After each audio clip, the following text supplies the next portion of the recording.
эфире телеканала «Якутия-24». Актуальное интервью. Что будет с доходами населения в 2019 году? Кого коснется повышение МРОТ?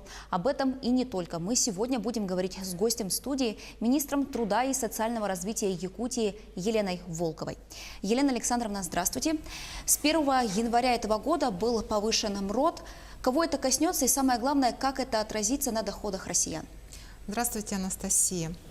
В действительности минимальный размер оплаты труда с 2018 года существенно повышен. Это связано с тем, что принят новый федеральный закон, а также для северных территорий поменялось нормативное регулирование минимального размера оплаты труда. С учетом постановления 2017 года, в декабре оно было принято Конституционным судом Российской Федерации. Сегодня минимальный размер оплаты труда повышен практически в 1,6–1,7 раза для работников, которые проживают на разных территориях республики. И в прошлом году, с 1 мая, этот размер составил до полярного круга 27 908 рублей, за полярным кругом 31 256 рублей. С 1 января этот размер увеличен. Сам размер увеличен практически на 1% и составляет сегодня с учетом районных и северных надбавок 28 200 до полярного круга и за полярным кругом 31 584 рубля. Что хотелось бы отметить? Значительная сумма средств была предусмотрена на доведение до минимального размера оплаты труда. Это более 4 миллиардов рублей.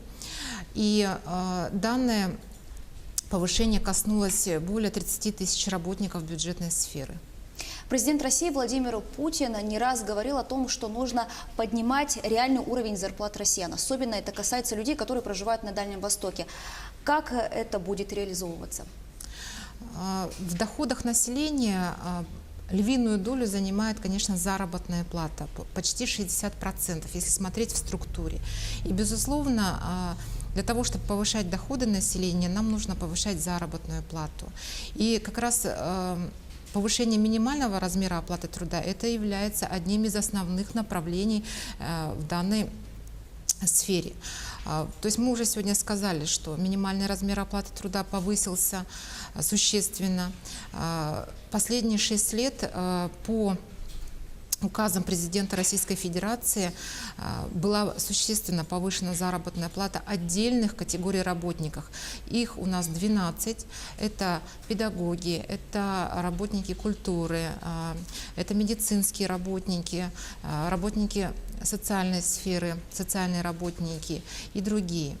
И следует отметить, что в 2018 году все те целевые значения, которые были поставлены президентом страны, они выполнены. То есть средняя заработная плата по этим 12 категориям, она была повышена до целевых значений, или это 100% от среднемесячных доходов от трудовой деятельности, или 200%. К примеру, такое целевое значение было установлено по врачам.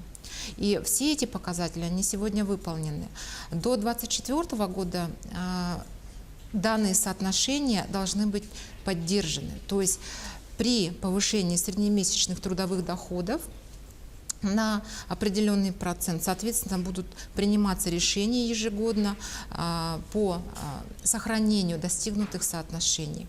И хотелось бы отметить, что буквально недавно правительством Республики Саха-Якутия принято решение по повышению на 4% фонда оплаты труда прочих работников категорий.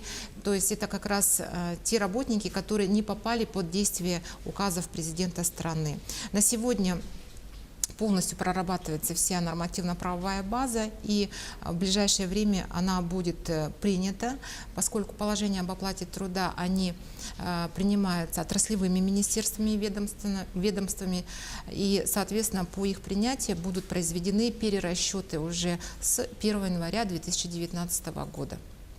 В конце прошлого года была подписана концепция совершенствования системы оплаты труда в учреждениях бюджетной сферы республики. И вот в частности в тексте документа говорится о том, что новые подходы позволят обеспечить объективную дифференциацию в оплате труда работников, выполняющих работы различной сложности. Не все наши телезрители имеют экономическое образование. Могли бы вы более простым языком объяснить, что это означает? Сегодня в действительности есть такой вопрос, это восстановление нарушенной дифференциации в уровнях заработной платы. Почему возник этот вопрос? Сегодня существенно повышен минимальный размер оплаты труда. Как мы сказали уже в 1,6, в 1,7 раза. Да? Минимальный размер оплаты труда – это уровень заработной платы для работников с низкой квалификацией, так скажем. При этом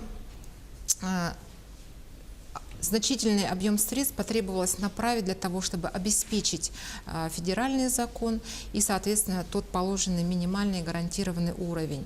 Но сегодня часть работников с высокой квалификацией, они попали под уровень заработной платы на уровне минимального размера оплаты труда. Есть сегодня такая проблема, и мы ставим ее как основную задачу по восстановлению той нарушенной дифференциации. И эта задача будет решаться поэтапно. В концепции по совершенствованию оплаты труда эта задача стоит как приоритетная. Основная? Основная, да. Какие изменения произойдут при начислении заработной платы? Спасибо, очень хороший вопрос, очень актуальный. Параллельно с повышения заработной платы стоит вопрос по изменению структуры самой заработной платы. Не секрет, что в бюджетной сфере сегодня по разным отраслям в структуре заработной платы оклад составляет по некоторым 10, 15, 20%. Это, конечно, незначительная доля в заработной плате. Зато стимулирующие выплаты, к примеру, премиальные, какие-то другие выплаты, а их сегодня у нас по разным отраслям тоже достаточное количество, оно составляет даже более 40, более 50%. Поэтому в рамках рекомендаций Всероссийской трехсторонней комиссии, участниками которой являются правительство Российской Федерации, работодатели и профсоюзы, сегодня рекомендовано изменить подходы к системам заработной платы именно с целью увеличения окладной части, как гарантированной части заработной платы. Это в первую очередь делается для самого работника. И мы на сегодня приняли практически все положения об оплате труда, они прошли через межведомственную комиссию под председательством заместителя председателя правительства Ольги Валерьевны Балабкиной, и в рамках которой будет увеличена гарантированная часть за счет пересмотра неэффективных стимулирующих выплат. Это не означает, что сама зарплата в результате изменения ее структуры будет увеличена. Это означает, что качественный состав выплат будет изменен и гарантированная часть повышена. Елена Александровна, огромное спасибо, что нашли время, пришли к нам в студию, ответили на наши вопросы. Спасибо. А я напомню, что у нас в гостях была министр труда и социального развития Якутии Елена Волкова. Мы говорили о повышении доходов населения. В студии работала Анастасия Кобызева. Не переключайтесь.